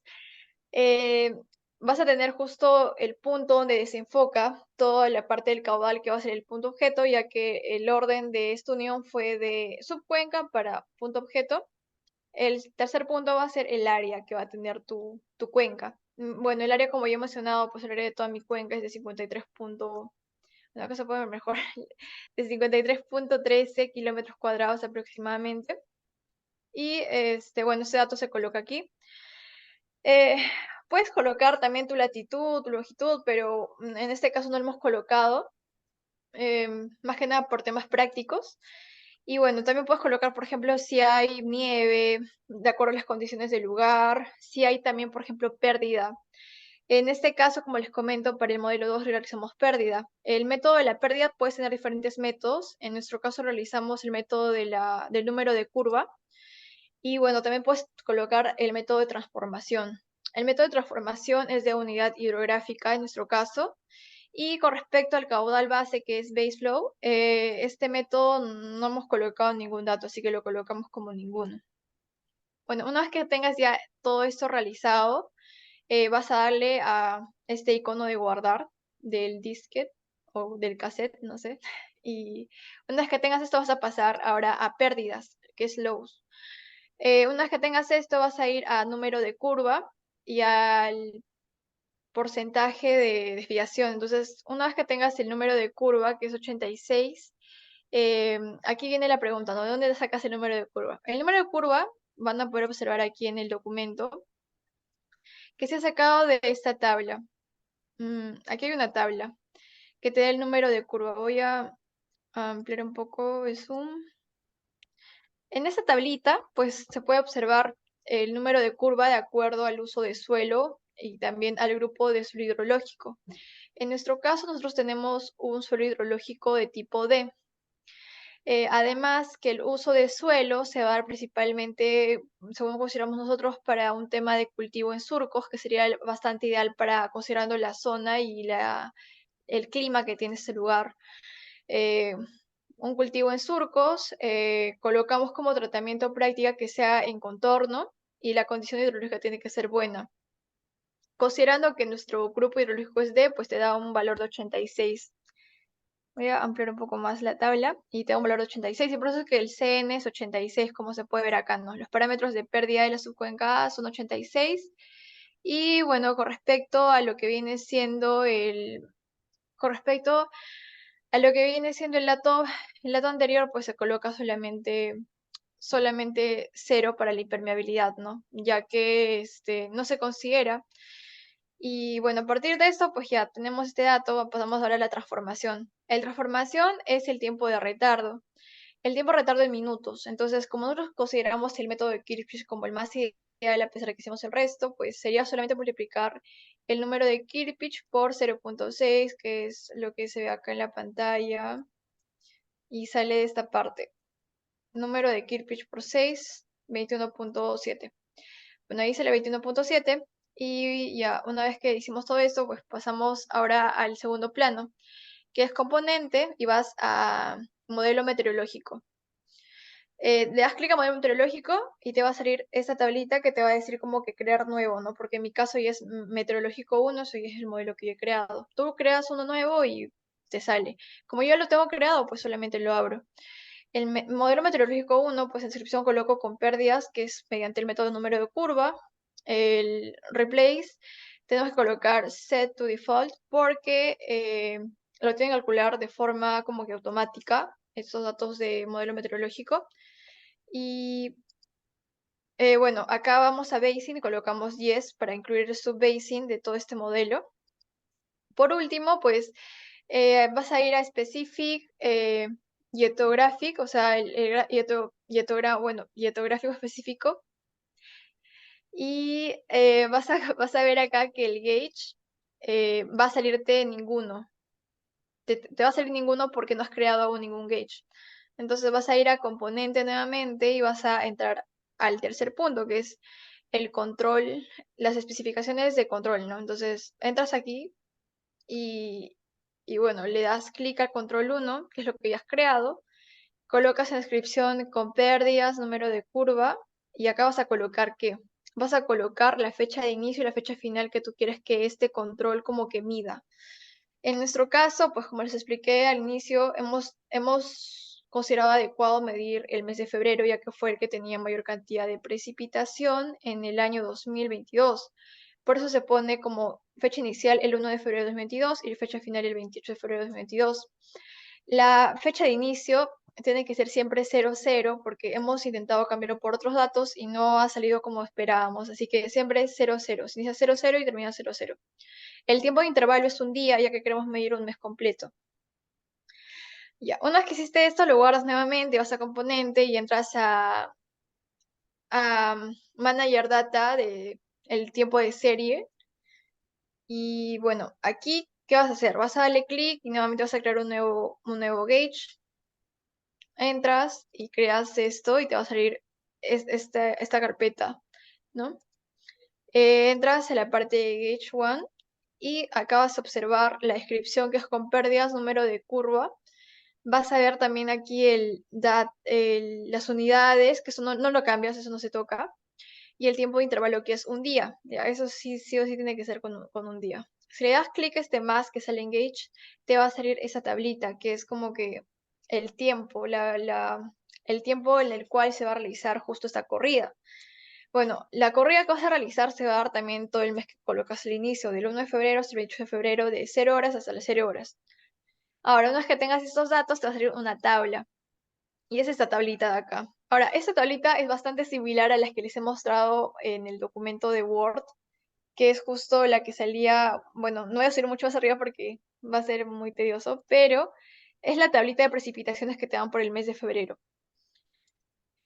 Esta tablita tienes que colocar todos los datos de la tabla, día por día, de todo el mes de febrero hasta el día 28, que es, por ejemplo, en este caso 1.6,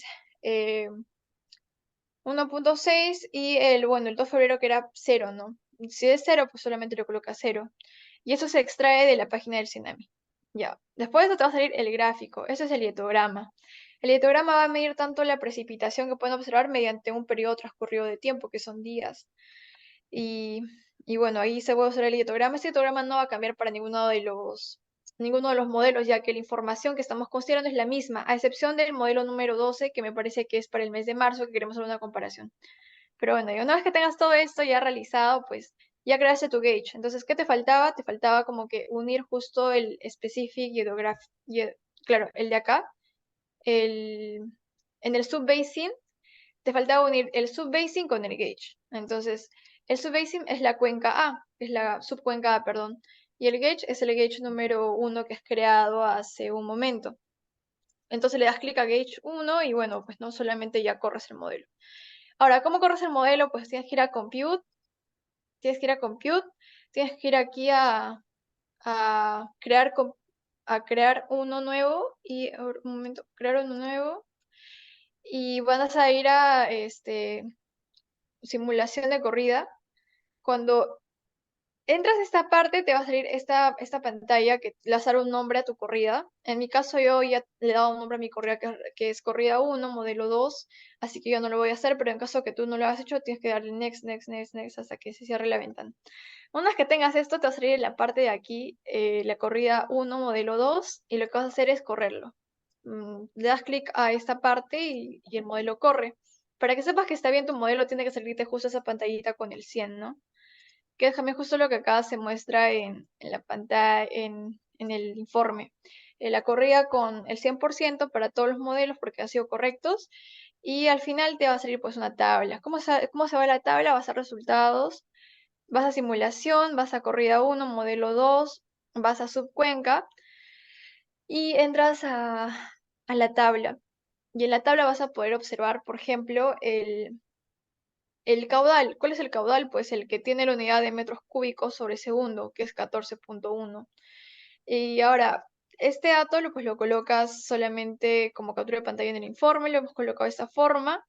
Y adicionalmente eso vamos a tener un gráfico. ¿El gráfico cómo sale? El gráfico sale vas a gráfico en resultados y te sale ahí el gráfico. Ahora, ¿qué representa lo azul? ¿Qué representa lo rojo? Lo azul representa a la precipitación que tú has realizado y el caudal que se genera por cada uno de estos. El rojo representa ¿qué? A la pérdida que hubo, porque si recuerdas, lo hicimos este modelo 2 con pérdida y también con transformación. Entonces, este rojo de acá, las líneas rojas, perdón, representan a todo lo que viene siendo la pérdida.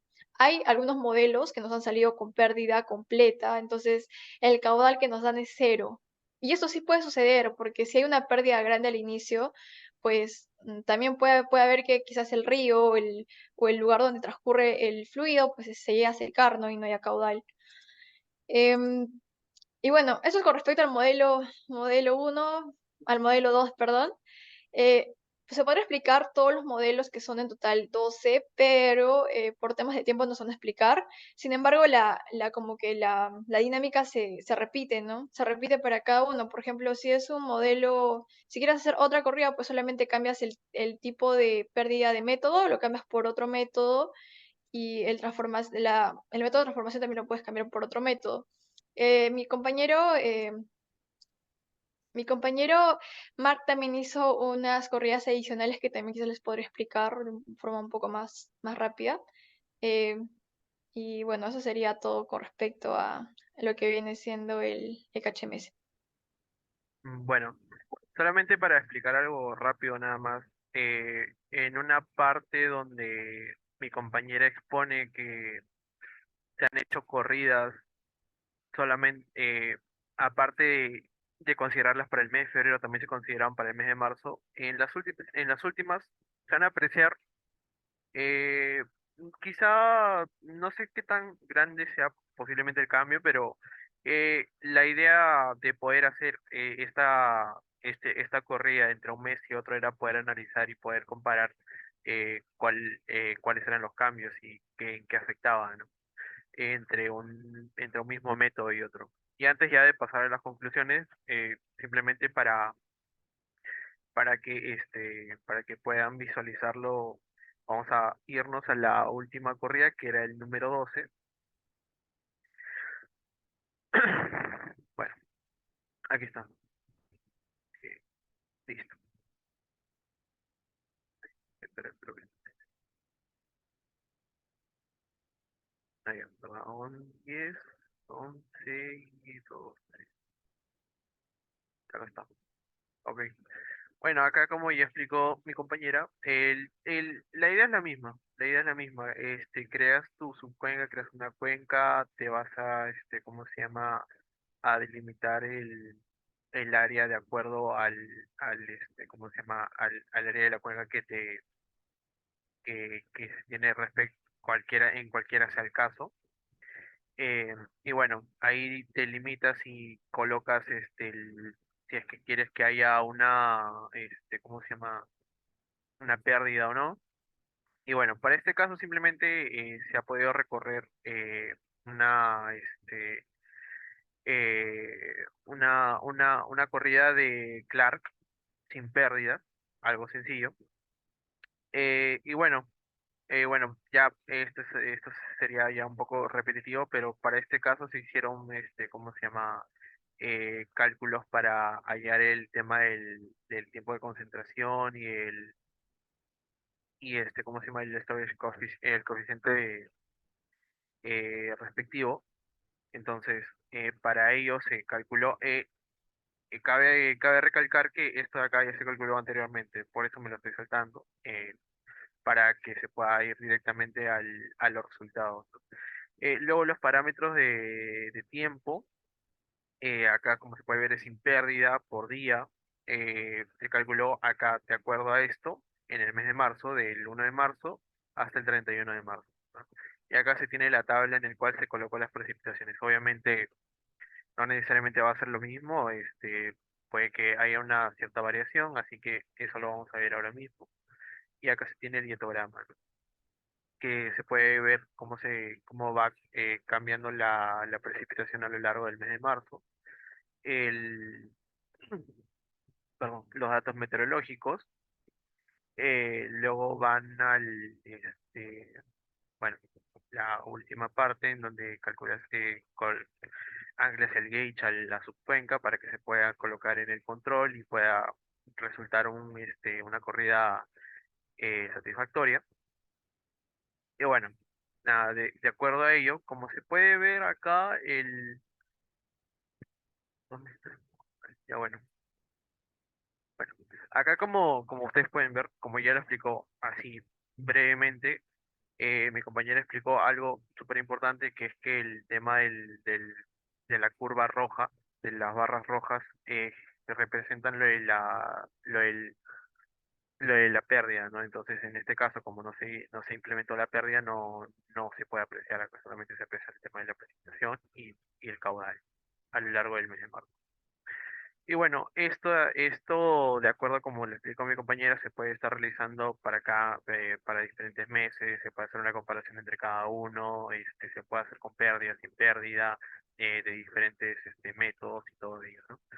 Y bueno, ya haciendo un resumen de todo lo que hicimos anteriormente, tenemos todos los métodos del GCAM HMS que hicimos, del modelo 1 al modelo 12, y los caudales que se pudieron obtener. Como se darán cuenta en algunos, el caudal es cero por la pérdida, ya que en esos casos se considera una pérdida, entonces es equivalente eh, se puede inferir de ahí rápidamente que hay una pérdida por que el caudal resulta ser cero, básicamente. Y bueno, para terminar con las conclusiones, eh, podemos concluir respecto a ello que en sí, un primer punto, que estos modelos conceptuales para hallar los caudales pueden variar. Hemos podido, ¿cómo se llama?, observar que en la parte teórica hemos visto entre todos los métodos que han variado de uno en otro, y han sido unas variaciones muy, muy considerables. Entonces, ¿cómo se llama? Se pueden, igual, para estos casos se toman valores referenciales las cuales son aproximadas, ¿no? Se tienen los casos en los cuales los caudales muy diferentes a la media, entonces eso se pueden despreciar, y ya sea el caso o no, de esa manera se puede considerar, ¿no? Luego los métodos numéricos, a comparación de los métodos conceptuales, obtienen un caudal mucho menor, siendo la media para estos casos un valor de 14 metros cúbicos por segundo. Y bueno, en comparación ¿cómo se llama? Con los métodos teóricos, hemos podido ver que el método de Berkeley se acerca más a este valor. Bueno, y también otro punto más dentro de estas conclusiones, que la diferencia caudal es principalmente porque los métodos conceptuales tuvieron en consideración la edificación de que se quería construir para tener un caudal de diseño, a comparación de los caudales de HEC-RAS, en los cuales en su mayoría consideran el mes de febrero para calcular su caudal. Luego se considera que dentro del método de Kirchhoff, el método de Kirchhoff es el más acertado para hallar el tiempo de concentración, ya que se basa en la pendiente media de la cuenca, el cual se obtiene mediante los métodos de ocurrencia y Albor, como ya lo explicó mi compañera anteriormente, y para los cuales se usaron 53 ocurrencias y 10 áreas, haciendo más precisos sus resultados. Obviamente, como ya lo mencionó, mientras más ocurrencias se hagan, mientras más áreas se puedan delimitar, los datos van a ser mucho más precisos, ¿no? Los resultados van a ser mucho más precisos. Y bueno, el uso de los programas Civil 3D de AutoCAD también, dentro de todo el trabajo a lo largo de todo el tiempo, ha permitido una iteración mucho más realista con las cartas nacionales, ¿no? Esto podemos decirlo que nos apoyamos tanto en ese programa para poder obtener, como dice ahí, datos más reales, una iteración más realista, porque puede obtenerse a partir, por ejemplo, las curvas de nivel pueden tener una escala mucho más realista de lo que se puede ver en la información obtenida de las cartas nacionales, dentro del mismo programa, ¿no? Una perspectiva visual mucho más real, ¿no?, de lo que se puede observar. Luego, el promedio de pendientes permite también tener un valor más acertado para futuros diseños. Obviamente, cada pendiente tiene una forma, pero igual un promedio dentro de todo ello hace que los valores sean mucho más acertados para poder hacer un diseño más acertado. Luego es necesario también desarrollar análisis rigurosos de los factores que se determinan los coeficientes, así como las pendientes diarias. Siempre hay que hacer un análisis rigurosos para cada tipo de coeficientes, para las pendientes, para las áreas, para tener un diseño mucho más preciso. Aparte, el necesitar delimitar correctamente la cuenca, si se desea tener un análisis hidrológico preciso también es necesario que la cuenca sea correctamente delimitada para tener un mayor porcentaje de eficacia al momento de hacer el diseño, ¿no? El desarrollo de los cálculos se refleja en el porcentaje de error entre los métodos utilizados. Un menor error presenta una mayor exactitud, obviamente, dentro de los procedimientos. Se concluye también que hay cierta similitud en el cálculo de la pendiente de la cuenca, tanto en el método de las cuadrículas, asociación vector, y el método de cálculo de la pendiente a partir de curvas de nivel en un 91%. Luego, se concluye que el método de cálculo de las cuadrículas asociadas a un vector se puede generar más precisamente en la pendiente si se realizan más de 50 ocurrencias, es decir, mientras más ocurrencias, más precisa será la pendiente de la cuenca mediante este método. Esto es muy importante ya que dentro del trabajo que se hizo previamente se hicieron una cantidad de ocurrencias igual a 50, que es lo mínimo que se pide para poder tener una precisión mucho más exacta de la pendiente que se está delimitando de la cuenca. Luego, también para realizar de manera correcta, perdón, el método de cálculo de la pendiente a partir de las curvas de nivel, se debe trabajar con el programa Autodecibel 3D, que la verdad es que es una herramienta que te facilita, sinceramente, el realizar la cuadrícula de la cuenca hidrográfica y el cálculo de áreas delimitadas, ¿no? Y los perímetros de las curvas. Y bueno, algunas recomendaciones ya para acabar. Se recomienda siempre usar el tiempo de concentración de Kirpich para este trabajo de investigación, ya que los datos se consideran datos más precisos. Es necesario también tener en cuenta que el método del HMS no permite citar nombres extensos para guardar un modelo. Esto es muy importante, ya que dentro de toda una corrida puede generar un error y posiblemente no es que sea algún dato mal ubicado o algo por el estilo, simplemente que la, este, el, ¿cómo se llama? La dirección de donde estás guardando tu documento es muy largo y por eso se te genera un error. También es necesario también conocer los valores que se usarán de acuerdo al método que usarás para las transformaciones y pérdidas en el modelo HMS, ya que cada valor cambia de acuerdo a la zona de estudio. También es importante haber realizado correctamente los datos del área de drenaje y perímetro de la divisoria de la cuenca del AutoCAD con las propiedades de las polilíneas para elaborar los parámetros geomorfológicos de la misma manera y por así, y en, y en síntesis que sea más eficaz. También es recomendable diferenciar el número de orden de la cuenca desde diferentes colores para así no confundirse y determinar correctamente el orden de las corrientes del río en la cuenca hidrográfica de Escudo. Se recomienda también realizar un mínimo de 50 ocurrencias, ya como antes lo había mencionado, para determinar la pendiente de la cuenca en el método de las cuadrículas. Y por último, se recomienda generar curvas de nivel mediante una superficie en Civil 3D para realizar una mayor facilidad en el método del cálculo tanto de la pendiente de la cuenca por el criterio de Albor y también por la delimitación del área de drenaje en la curva de nivel. Y bueno, profesor, eso es todo por nuestra parte. No sé si tienen algún otro comentario. Sí, bueno, finalmente ya una vez explicado tanto las conclusiones y recomendaciones por mi compañero, si bien se ha pasado de forma bastante rápida lo que viene siendo el... ¿Puedes dejar de compartir, por favor? Sí, sí, perdón, perdón. No te preocupes, ya, sí, o sea, se ha mostrado previamente lo que viene siendo el póster, pues ya finalmente solamente para mostrar por completo, ¿no? El póster se estructura de esta forma, prácticamente se ha abarcado todo lo que se ha visto en este trabajo y en esta investigación. También puedes descargar la parte de las referencias, conclusiones, resultados, y hemos tratado de que todo se vea bastante conciso. Los modelos, si no los hemos explicado por completo cada uno, pues todo se ha realizado variando las transformaciones y pérdidas de diversas formas y usted lo podría verificar o ustedes lo podrían verificar viendo el informe final. Y bueno, creo que con eso sí sería todo, a menos que haya algo más por comentar.